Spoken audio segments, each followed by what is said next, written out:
नाम शंभूनाथ डामोर है। जिलों की नगरी उदयपुर का रहने वाला हूं। और दोस्तों, आज इस रियल लाइफ इंडस्ट्रीज को लगभग 6.5 साल हो चुके हैं। और इस डायरेक्ट सेलिंग इंडस्ट्रीज की बात करें हम लोग को, इस डायरेक्ट सेलिंग इंडस्ट्रीज में मुझे लगभग 10 से 15 साल हो चुके हैं। दोस्तों, इस इंडस्ट्री में जब पहली बार मैं आया था, 15 साल पहले की बात करता हूँ, तो लगभग 18-20 साल की उम्र में आया था मैं इस इंडस्ट्री में। और उस समय इस इंडस्ट्रीज के ऊपर कई सारे लोगों को विश्वास नहीं हुआ करता था, क्योंकि इस इंडस्ट्रीज को 15 साल पहले एक स्कीम की नजर से देखा जाता था। क्या मैं सही कह रहा हूँ?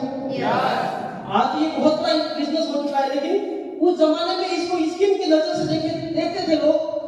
और हम लोग इस इंडस्ट्री में जब लोगों को बताते थे, लोगों को प्लान बताते थे, इस बिजनेस के बारे में लोगों को जानकारी देते थे, तो कई सारे लोग विश्वास नहीं करते थे, क्योंकि उस जमाने में एक ऐसा दौर चला था कि कई सारी कंपनियां आती और कई सारी कंपनियां, नई कंपनियां आती और नई चली जाती थी। वजूद वाली कंपनी कोई नहीं हुआ करती थी उस जमाने की बात कर रहा हूं साहब। तो कई सारे लोग इस इंडस्ट्री के बारे में हंसते थे, हम लोगों को, हमारे ऊपर हंसते थे लोग दोस्तों। और उस जमाने में जब इस इंडस्ट्री के बारे में हमने सुना, हमने भी इस इंडस्ट्री के बारे में दोस्तों, और पहली बार जब इस इंडस्ट्री को हमने देखा था दोस्तों, बताना चाहूंगा, चुनाव साहब को मैंने पहली बार सुना था इस इंडस्ट्री में लगभग 15 साल पहले।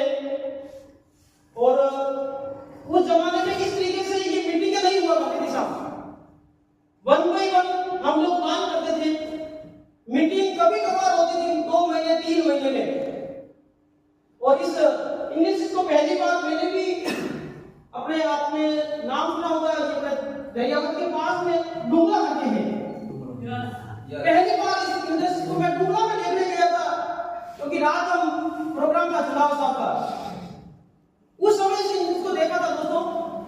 और इस बिजनेस के माध्यम से इस बिजनेस को देखा। उस दिन चुनाव साहब को पहली बार मिला मैं भी, और उस समय मैं सिले का काम कर रहा था और साथ में इंश्योरेंस का काम भी कर रहा था मैं। दोस्तों, उस जमाने में जब इस इंडस्ट्री को देखने के बाद में एक अंदर से एक आवाज आई कि यार इतने सारे लोग इससे पैसा कमा रहे थे, क्यों ना हम भी इसको ट्राई करके देखें। और इस बिजनेस को जब शुरू किया था दोस्तों, उस जमाने में